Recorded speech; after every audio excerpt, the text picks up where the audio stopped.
Oh, sorry. Welcome back to the Voice of Metal, where we talk about almost all things metal. Maybe I don't know. We'll see. Um, I always have to test this out. I really need to have like an intro screen or something, kind of to get started, so that way it doesn't seem like I'm talking out loud to myself before the show. Just so you know, thanks for everybody for watching. Thank you for listening. Thank you for liking and subscribing to the channel. Yes, I know it may not be the most exciting thing right now. And this is one of the things I was going to talk about because this is rather interesting. I didn't know about this, and I am going to be reading this from a website, Louder Sound. They were talking about bands that have 10 non-famous bands that have the same name as the way more famous bands are now, which is a rather interesting topic, I think, because I didn't know there was that many, let alone 10, as far as bands go, which is kind of interesting because you think that what could have happened to these other bands? Could they have been something huge? Could they have been something more than what they are now? It's hard to say. The original Iron Maiden apparently formed in 1969, is what it says here. Um, Based on influenced by blah, blah, blah, blah, blah, blah. I forgot. I didn't read all this. The other Iron Maiden. Oh, okay, here we go. Had I got something going on with my stream here. Sorry about that. The other Iron Maiden, the two overlapped as Steve Harris formed the other Iron Maiden on Christmas Day of 1975, which is about what 2 years after I was born. Because I was born in '73, I'm 50 now. So yeah, it was kind of interesting. So it was formed what 53 years ago? Yeah, no, 52 years ago. He said he took inspiration for the name of a film adaptation, The Man in the Iron Mask. Well, that makes sense. Iron Maiden. That's kind of where I thought they might have gotten that from. Who won? It says here Harris created went to become superstars when the original band bombed the previous unreleased material under the unwilling monarchy, whatever that is. Iron Bolton, the Bolton Iron Maiden, I guess, from 1970 to 1976. Interesting. That's interesting. Okay. They were talking about something about cancer in 2016, 2006. Apparently, some of the research, some of the proceeds from certain things that they did helped with that. Apparently, this is something, I guess, some extra facts that they added to this article. Nirvana, the original Nirvana, was formed in London, which I didn't know. 1967. They'd be now. This isn't really super heavy metal, but it is a band. The Storm of Simon's Psychopath. I hope I said that right. Was one of the first concept albums scored in the top 40 hits of the Rainbow Chaser, who broke up in 1971. I guess that was maybe their original name. It sounds like possibly before reforming in the mid 80s and were active with the when the other Nirvana emerged. I guess the other Nirvana it formed in Albany, Washington in 1987 by a singer. Oh, oh, the original. Okay, the other is the actual Kurt Cobain one that we all know and love.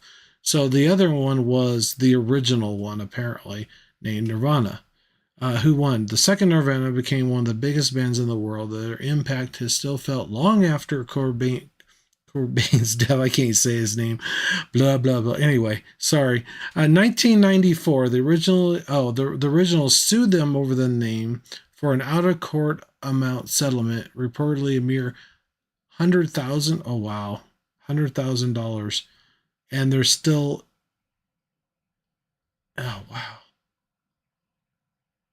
huh? So that's all they got out of it, and they didn't make out too bad, is what they said in the article. Which I don't know. They probably sold a heck of a lot of later records after that. So here is the different Slayers. There's two different Slayers. The original Slayer, tough one, tough one. This I don't know what that means. Basically, the two bands Slayers formed in 1981, although it's unclear which made it out of the gate soon. But the most famous of the pair got together in L.A. based debut and note with No Mercy in 1983 and helped invent thrash metal. The other Slayer, San Antonio Proto Power Metalers, who released their debut EP Prepared to Die in 1983, but their full-length debut album Go for the Throat wouldn't come out until 1988, which by which that time the band had long folded the album had long folded. The album was released under the name A.S. Slayer, just to avoid confusion, I guess. Who won?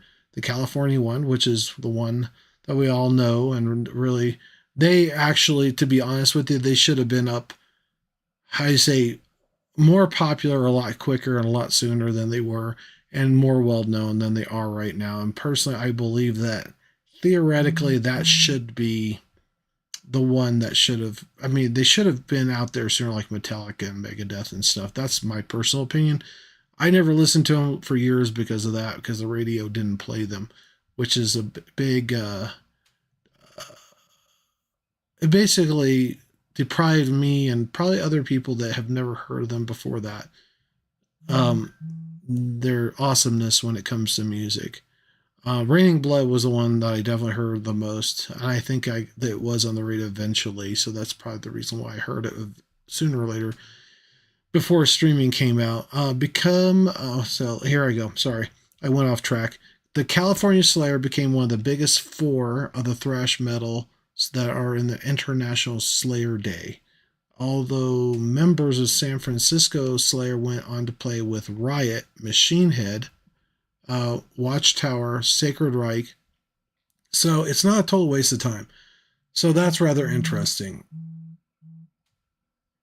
So most of those people are in those other bands, which is kind of cool. This one most people may not know. Depends on who you know. If you're younger, I don't even know if they're really that big and active right now. People listening to, especially the younger generation of people, but they were really good. Even though they're not super heavy, they're more just of a rock band. I think these are more non rock bands. These are more just metal bands. These are more of a rock band. So so I apologize. I didn't look at that. Didn't think about that at the time. But they are talking about bands that are in metal too. So I figure this would be an interesting topic to talk about. So Anyway. Oh, by the way, before I go on any further, please, I appreciate it. Like I said before, and I'll say it again.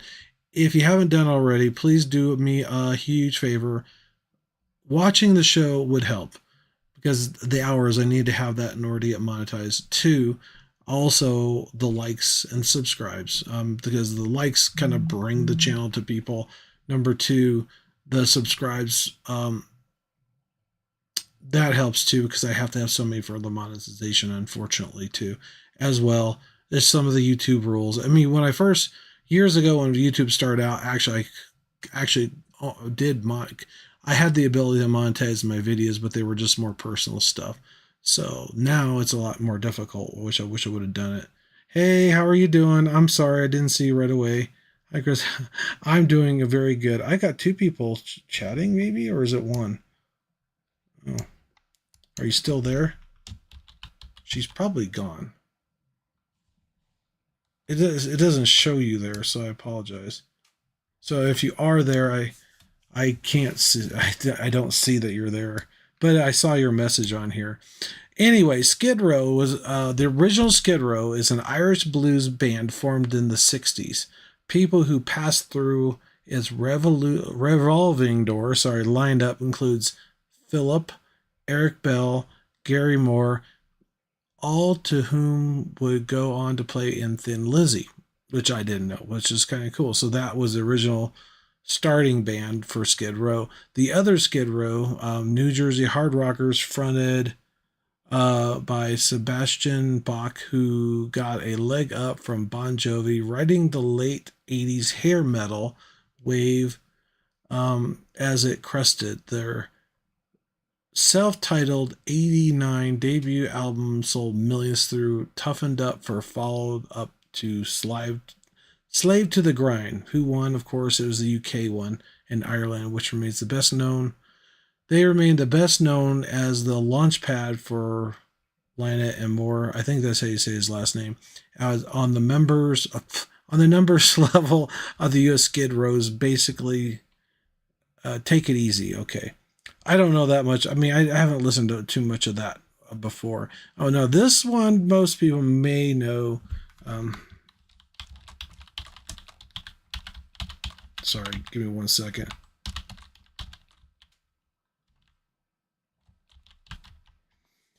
Um, I put no now, not on now. Basically, this is a rather interesting. Ghost. It was the original Ghost. There was a number of different bands named Ghost, including an experimental folk rock and separate visual Kia band. I hope I said that right. Both from Japan, as well as a Polish death metal band formed in. I have no idea. It starts with G. Danzig. I hope I said that. I'm not sure if I said that right. In 1988, the other Ghost is the mass Swedish occult metalers who became one of the biggest rock bands out today. Which is, of course, we know that the new ones, and they're still around too. It says here, oh, wait a minute here. The new Ghosts are undeniably the modern rock sensation, though they had to call themselves Ghost BC in the US between 2013 2015 for legal reasons, just to separate themselves from the other ghosts out there. So that reminds me of the Insulter band. That's one that I know that they were talking about. They actually had a band that was named after them. I think they're original. The guys from Brazil. So that's kind of a drag. This one's Poison. I'm not too fond of. I mean, it was okay. There's some of their stuff's not too bad back in the 80s. Basically, the original one was in '82 in Germany. Basically, from they played extreme metal alongside the likes of Venom and Hellhammer. I've never heard of them either. The Poodle Haired 19. That's a good way of putting it. Poodle Haired. Glam metal poster boys that's behind hits such as Talk Dirty to Me and Every Rose Has a Thorn. That was a really good song. Every Rose Has a Thorn. I think that one's a very well known song, and a lot of people did that. And apparently, who won out because the original Poison never had their lyrics quoted by Bill and Ted's Bogus Bill and Ted's Bogus Journey, did they? So yeah, I don't remember what part that they did that. Oh yeah, because they did actually sing that song. Every Rose Has a Thorn. Yeah, because that was a well known one. Oh no, this is the surprise. This is one I didn't expect at all. Slipknot. There was an original Slipknot before that. The original Slipknot, Connecticut crossover thrash act, active throughout the 80s, and nothing to do with the masked no net who emerged a decade later. 10 years later. Wow. The other Slipknot exploded out in Des Moines in a burst of dead crows and chaos. Went on to become the mask face of the 21st century metal, which we all know and love. We definitely know who won that one for sure. Des Moines' finest, no contest. Well, and I remember that. I remember the album. I remember the guy, a friend of mine told me about him at work. And he said, you got to check them out. They are so awesome.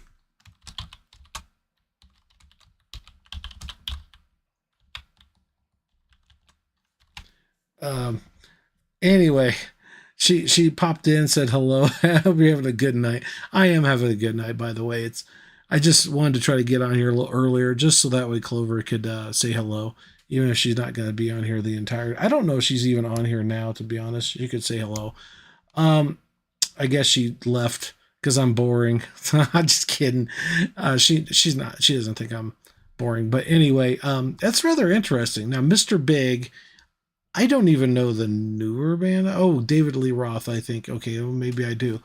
The original Mr. Big, British pop rock band active in the 1970s who toured the likes of Sweet and the Runaways. And the top 5 UK hits with Romero in the 1977s. The dictionary defines as a one-hit wonder. Okay. The other Mr. Big, a U.S. rock sugar supergroup, formed in 1988 by ex David Lee Roth bassist. Maybe I don't know it. Razor X guitarist Paul Gilbert, singer Mac Martin, and drummer Pat Torpey. I hope I said that right. I probably said his name wrong.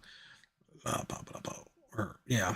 1989 single To Be You with their lone UK top 5 spooky. See, some of these I don't even know because I don't listen to many rock bands. I usually listen to like more metal bands, but I kind of dabble in some other stuff too. Both bands had one big hit, and both bands just disappeared from the top of the pop. Mr. Big were huge in Japan, so they get the prize. So that's interesting. Oh, here's one. Anthrax. This is the one that I have some. Yeah, I'm not going to get into all that. It reminds me of too much of certain things, but I will talk about them because they are a band, and this is what it's about. The original Anthrax, the crusty, neuropunk band formed in the Gravestead, UK, 1980, and put out a couple EPs on the influential Crass Records. I hope I said that right. The other band, Anthrax, is a New York band formed a year later and went on to become the charter members of the thrash metal band's Big Four. The British, of course, we know who won. The British version split in 1984, only to reform in 2010. Oh, well, that's interesting. So they dubbed them Anthrax UK. By contrast, the US versions are still going strong more than 40 years later. I beg to differ with that because I don't know. They got some pretty good songs in the past, but I haven't really listened to many of their songs lately, and I'm not too really worried about it. Now, this one I'll probably skip over. It's called Toad the Wet Sprocket because I have no idea about any of them. All I know is it's basically late 80s, early 90s folk alternative band from California. It's a Monty Python idol, said hearing the band. I once wrote a sketch about rock musicians. I don't know if that's the name of the title. And I was trying to think of a name that would be so silly that nobody would ever use it or dream that it'd ever be used. Oh, well, that's interesting. It was. It turned out so silly that it was used twice. So the Toad Wet Sprockets, yeah, that's interesting. They thought nobody would get the thing. The original one, that was the other one. Sorry, I skipped that other one. The chance of there being two bands called Toad Wet Sprockets, let alone two, seems remote until you release the name. The release of the name came from the fake group. Okay, in a Monty Python sketch. Oh, the originals were. Oh, and then they had the initials for the Toad Wet Sprockets. Blah blah blah. Era band who appeared in Landmark 1980 compilation of metal for anyway album before they split 2 years later. I'm not going to get into all that. So yeah, that was a rather interesting ending for this whole list of videos and things like that. So all I gotta say is, yeah, this makes it rather interesting that there was that many bands that had the same name. Plus, not only that, they also had one that somebody thought there was no way in the world that anybody would come up with that same title, which that is quite a bit of a title to have. Toad the Wet Sprocket. Go figure. All I gotta say is that hopefully everybody's doing well. Hopefully Clover's doing well. Hope I didn't bore her to death because it seems like she left me pretty early. But she got on here and said hello and hopefully saying asking me if I was doing well. She might be doing some. That's probably why. And she had a bunch of hearts on there, so I appreciate the hearts. I always do, because I have this love of mine that's on the Voice of Metal, and that reminds me. Speaking of love and stuff like that, there is somebody that I do deeply care for, but I know certain circumstances, and I totally understand. But it is rather interesting. Here I am on I was thinking about trying to get some stuff with the voice of metal on Instagram. And I was looking through pages and I was scrolling down stuff and I saw this ad. And I said, this is rather interesting. It's an ad for a psychic. I'm not too much on, I don't buy into the psychic thing too much, but I thought, well, why not? And I figured I'd check it out and see what it was about and this, that, and the other. So I clicked on it, this, that, and the other, and it wasn't too expensive. I thought, well, I'll give it a shot, check it out. She claims that she has the ability, I don't know, or she had certain information. It wasn't my name. Well, I think the name's on the card. So, but with a name probably and probably my birthday, she does these sketches of your soulmate. And I thought, interesting. And you know what's really crazy? And I'm not going to mention her name. I'm just going to say that other than her skin tone, a little bit of difference in the nose and the hair, the cheekbones, the eyes, everything, the smile are so much alike. It's not even funny. It's like, oh my gosh, maybe there's a reason why I gravitated towards certain individuals because, and what got me, I say, motivated to call. And that was the whole thing when I was talking about that before on my apology to certain individuals. Um, that maybe there's a reason for that. Maybe there's a some sort of deep down desire for a certain person in my life. Who knows whether or not they're the same person that the other person is as far as personality goes.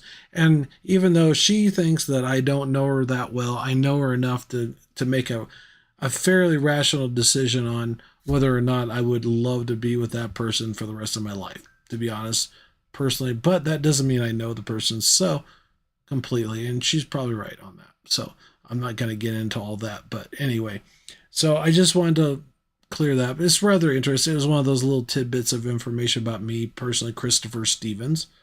I'm going to say that out here now.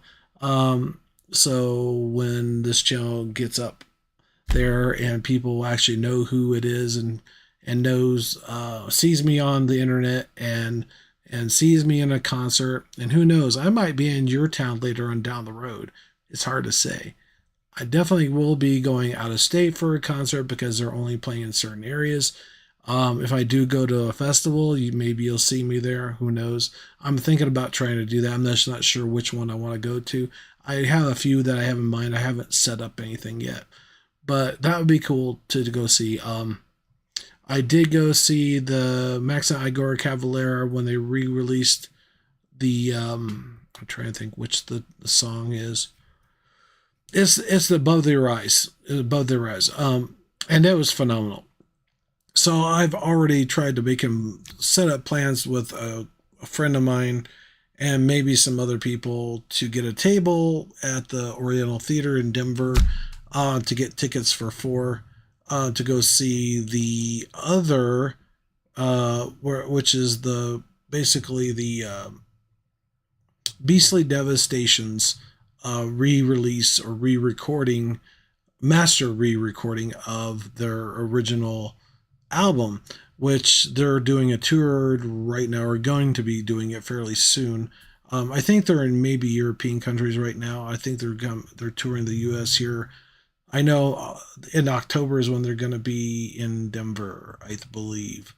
And then later on, I want to announce this too. I might be in Vegas. So you might see me in Vegas in October, around Halloween. For certain reasons. I ain't going to mention that either, but I'm sure the person that I'm talking to about, well, this is about or pertains, that they would know exactly what I'm talking about if they do watch this, which they might. It's hard saying, so I'm not going to get into all that, but maybe I'll be there for, who knows, while I'm there for the week, maybe if there's a concert there, I'll probably be there. If not, it depends on the band too. If there is a really cool band there, I might go see a show there too. Besides playing poker and stuff, because I am definitely a bit really awesome. Well, I shouldn't say I'm phenomenal at poker. I just love playing poker, and I would love to try to win big time on the like one of the circuits for the World Series of Poker. So if anybody out there is a fellow poker player and is in Vegas or lives in Vegas, I would love to have you come up, say hello. I appreciate it. Even if you're not a poker player and you see me around, hey, Who knows? Or if you're out in public anywhere and you see me, I'm planning on getting some shirts done. Hopefully, I'm still not sure about the little logo here on the left of my screen. This is something I just came up with, so that way at least I have something on here. So we'll see. This is an AI generated thing. I was hoping to, I kind of get a description, but it didn't quite pan out the way I wanted to. I know what I like to do, and I might use that a little bit with something else. I may do that plus the VOM on the initials, and then try to do a font with that. I think probably a Times Roman script font may be exaggerated. I don't know. We'll see. So I hopefully will have that done here. I did do graphic design when I was in college, so I should be able to do that. But typography is one of my things I didn't do that. I wasn't that great at. But anyway, I'll let you guys go. Thanks for watching. I just figured I'd let you guys know what's going on the channel, and hopefully it'll change and grow as we go along. So thanks again. Appreciate it. Take care, and you have a good night. And don't forget, the one thing I request from you all, my metal family, is don't forget to like, subscribe to the channel, or headbang, as I say to most everybody, because it means the world to me that we can grow the channel so we can actually get the actual musicians on. At least I'm hoping for it. Cross my fingers. We'll see. I might have to hire somebody just to make phone calls and say, hey, we're going to be doing a whatchamacallit, we want to have you on the show. That would be cool. If I could have somebody do that for me, that would be sweet, because that would save some time. If they got some spare time on their hands. Who knows? Thanks for watching. Take care and have